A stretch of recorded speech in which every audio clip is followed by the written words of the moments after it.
In this video, let's talk about how to prepare, how to survive the next Google Core update, because it's coming. It's coming soon. I bet you it's coming soon. I don't know exactly when, but it's inevitable. It's coming down the wire. And we have two options right now. We just give up, throw in the towel, say, look, HCU, helpful content update, decimated my website, forget about it, I'm done. Or we can prepare for the future. What can we do with a website that's got hit by HCU to prepare for the next update? So I was watching this video, I think it was yesterday. This is Brian Jackson, this is Gail from Authority Hacker, and they're talking about site speed. Site speed matters so much. I want to talk about this. But before we do, look at this chart right here. You can tell Google's going to be doing an update soon because, look, that's Ahrefs update. That doesn't matter. But all the little G's down here, this is a 2-year view. They're usually clumped together a little closer than they are right here. Big gap. So I think it's coming down the wire. This is the murmuring on the street march, people are saying. But nonetheless, I had the opportunity to talk to Brian, right? So Brian does this plugin right here, Perf Matters. And I asked him, I said, look, man, I have this website. What do you think about it? So we're talking about Bonsai Mary. So speed. Why does speed matter? We'll get into that. But he said, yeah, I'd be happy to walk through it. And he says, for current clients, we don't actually charge anything for this. So this is incredible. This is a WordPress plugin, right? And so he just goes on to rip into the homepage of Bonsai Mary. And the biggest issue with the homepage, which is just part of the story, right? Look here. If I refresh it, do you see that? That's called a content shift. Let's do it one more time. I'm going to refresh. Boom, content shift. You see how all the images come in after the fact? It's pushing this picture down. Google doesn't like that. It's cool. I told him, look, I did that because I think it's cool, but unfortunately, cool doesn't pay the bills. Then we're talking a bit more, and I said, look, the homepage is important, but these type of pages, the actual blog posts, matter more because this type of post right here, this is where we make money. So this is the overall, traffic graph for Bonsai Mary. The last 30 days, we've had over 400,000 page views, some huge spikes. That's a 60+ thousand visitor day. But the point is, this is mostly Google Discover traffic. And if it's Google Discover traffic, that means people are on their phones. And it's imperative that this website is fast if I want to stay in Google Discover. So I asked him about this, and this is just awesome. So he got into the details here. Some thoughts for a regular post. He said the LCP image should be preloaded. I don't know all of these things. I'm like the farthest thing away from a dev, right? But nonetheless, LCP, so the featured image can be preloaded. Sweet. And he's showing us exactly, look, this is how we can do it. I mean, this guy knows his stuff, obviously. Mediavine code, nothing we can really do there. You have a lot of render block in CSS. I mean, it goes on and on and on. Very awesome. Brian, thank you for doing that for the website. And Brian made this, right? Perf Matters. This does a lot of the heavy lifting for us. The price in, what is it, $25, call it, per year for one website. Not bad. I'll have a discount in the description to knock that down a little bit more. But it doesn't end there. So Brian was talking to me. He said, look, INP is a new thing coming around. So you can use this for free, Page Speed Insights. This is a product by Google to see how fast your website is. You want to make sure you pass Core Web Vitals. But this INP, this is coming around the corner. So interaction to next paint. I don't know everything about it, but bottom line is Google is prioritizing speed more and more on websites. And now that we got speed out of the way, let's get into the nitty gritty. If I have someone contact me and they say, hey, look, I got hit by HCU, what should I do? Well, if you want to go after it and have, hope of getting back into the good graces of Google, I go into their sitemap immediately and I look at a few things. First off, last modification date. So I want to know if I come over here and I scroll to the right, how fresh is their content? This shows us how fresh it is, right? So the date of this video recording is February 28th. So we can see, okay, the last 50, 60 posts are pretty fresh. That's one sitemap, post sitemap, that is. And then we're going to look at something else. So I'm going to let the big sitemap for the website come up. All right, so 1,001 URLs. Let's scroll all the way here. This is the oldest one. It has 0 images. Terrible, terrible, terrible. Look at all these zeros. Terrible. So what we're doing is we're going back and we're revising every article that stinks on the website. Either 301, either delete it or push it to draft, right? Or make it better. Everything on this website needs to be solid. A lot of people got greedy, and I can see how this happened, right? I was doing experiments too, pushing out blogs, content, articles, AI that stunk. I suffered a lot from that too. If I have a client who has a lot of junk on their website, a determination needs to be had to see how can we have 100% excellency on all of the content. Now, in that same vein of thinking, right, this article is a listicle article. A listicle is just, the top 10 things to do or whatever. In this case, 76 types of philodendron to grow indoors. Solid article. A lot of media, looks really well. If I come over to Ahrefs, this is that page, right? The graph looks good. Right? There's a lot of volume behind listicles typically, and that's why SEOs, website owners, we like to create these type of things. But a lot of people get greedy, and all they do is do listicles. I've seen it work. All right, there's always an exception to the rule, but how I like to do it is I do the listicle and I build around it, build a hub. Right. So my question to you is, if we're trying to achieve excellency on your website, are you just going after the low-hanging fruit, or are you doing comprehensive SEO? So for instance, if I scroll down, let's just scroll like way down. We're halfway to the page now. This is a big article. And I do philodendron narrow, some weird philodendron out of nowhere, right? This thing, if I type this in the Ahrefs, if we come here, push it here. Let's see how much traffic this gets. This gets no traffic at all, but it serves a greater purpose. What is the greater purpose? It's foundational support to allow our runners to run. What is a runner? A runner is a big article that can have huge volume, right? Do you see what I'm saying? So don't be so greedy to just have these candy posts. It used to work a lot. I think showing authority in way of content matters a lot, and that's why people pay good money for content maps. Now, I know a lot of people don't have Ahrefs, so I need to show you this. So we're going to put this article right here, this one, under a microscope. And now you're going to realize why people love listicles, right? Check this out. So in Ahrefs, this is going to show us every keyword it's ranking for. Philodendron types of philodendron. We have most traffic from these top ones. But look, the change is new. In other words, we are ranking higher and higher, getting new rankings, getting new keywords. There's 324 keywords just for this one article because it's so robust.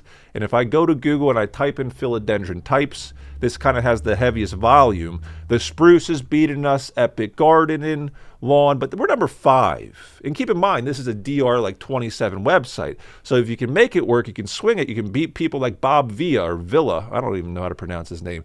But bottom line is do it well and you can get a lot of traffic, but don't be so greedy that you neglect a true content hub. Now, because it's in my niche, Epic Gardening is like the big dog, and it's probably one of the most impressive websites or just IPs, intellectual properties, I've seen on the internet. Why? Because they have YouTube, they have Instagram, they have all these things over.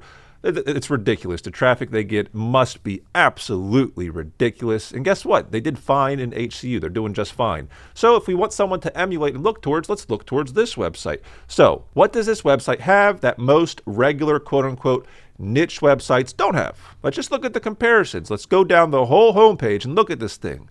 Because if we want to future-proof our websites, maybe we should look towards this website, right? The footer, let's start there. It looks nice, has contact us, has plant societies, quick tips, interested, and it has socials galore. But something it has, or doesn't have really, it doesn't have just a blog roll for the homepage. Yes, I'll say it. I'll still say it. It's not causation, but it looks like correlation to me. I understand there's other factors at play here, but my question is, does a blog roll, a strictly blog roll on your homepage help your website? I don't think so. I think it's a lost opportunity in so many different ways. But the point of me showing you Epic Gardening was this right here. They provide a product. They sell products. So does your website have a service? Does it have a product? So if I come up here, it's undeniable that Epic Gardening is a real business. They sell a thing. I go to shop.epicgardening.com and look at all these different things. So the plan with Bonsai Mary is to have a shop, shop.bonsaimary. I'm going to emulate this. We're not going to sell the same things because I think Kevin, the owner of this, he outsources. In fact, I think he owns some of these things, and his niche is more gardening, whereas mine is, houseplants. I think we're going to do print on demand, but I just want a real shop. I mean, it's a good brand. We're getting 400,000 visitors a month. We might as well see if we can make something of it. Now, coming full circle on this idea, right? This is the About Us page. That's the owner, Kevin. He has a YouTube channel. He does a great job, my goodness gracious. But the point is this: does Google think that your website is a real business? Does Google think that they'll ever be given money by you? What does that mean? Does Google think that this website, Epic Gardening, may one day be a client of theirs? What is a client to Google? A client to Google is someone who pays ads on their network. There's two clients. One is free, one is paid. The free, we are the client when we use their search engine. The paid is when a business pays to get in front of people via ads, right? So I want to make any website that I create perceived, seen by Google as a website that a real business, that may pay them ads one day. And how to do that is many ways. You think EEAT, real people, real products, real services, make it a brand. And I want to blur the line between e-commerce, print on demand, drop shipping, SEO, because oftentimes there's like a bridge in between all these big walls in between all these aspects. Why is that? Why is that? I think Kevin's ahead of the curve by like 1,000,000%, and it shows when you look at his traffic graph. Now I'm going to share something that's been bothering me. And it's not a bad thing, not a bad bother, but this is my concern, right? So we started this YouTube channel like a year ago, and I needed a website to show you, like, I think these are good SEO strategies. And we got lucky, and Bonsai Mary did pretty darn well. Hopefully we can push it even further. But here's my concern. My concern is someone comes and they do a little research on the website and they're like, oh, wow, look at that traffic graph.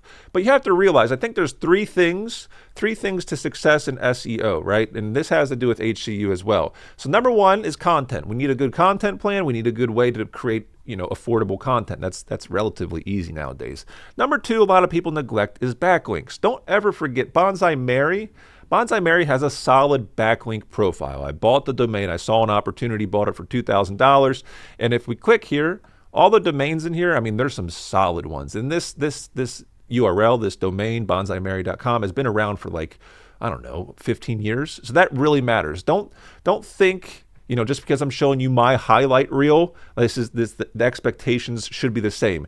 And the third ingredient, I think, is just persistence, because yeah, Bonsai Mary looks good, it looks decent, right? But there's like 3 other websites I've tried and failed at, right? I didn't fail in a huge way. We didn't spend a lot of money. We fail fast. But when we see success, we turn the screw and we pressed into Bonsai Mary further.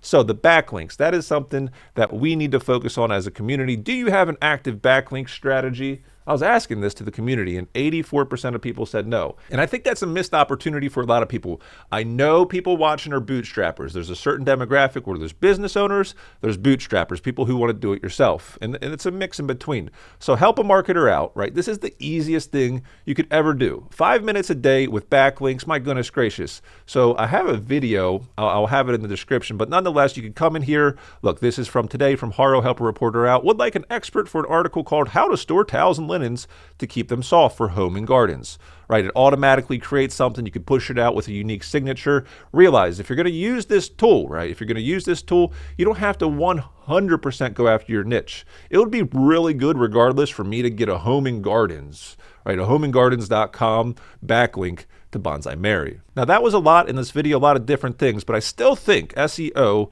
the bottom line with SEO is those who work harder, who are persistent, still have an opportunity, right? Typically I don't do these recaps at the end of the video for like engagement purposes, but I'm going to do one right now. So here's the thing. We have a lot of people reach out to me via email, a lot of business owners, big companies, small companies, everything in between, and then niche website owners. And there's a huge distinction between those who just think they can throw content up against the wall and hope it ranks. And then there's people who got greedy, and I'm guilty of that too, who threw up a lot of content on their website that was already successful, right? And it kind of screwed them in HCU. There's a lot of different things, but I think it comes down to this. If we have an opportunity with Google to get back in the good graces of the SERPs, we have to make sure every single page, every single post on the website is excellent. And I really mean that. It has to do with answering the queries, providing information gain, providing unique media. Make your website excellent. Get ready for the next Google update. Make it fast, continue to get backlinks,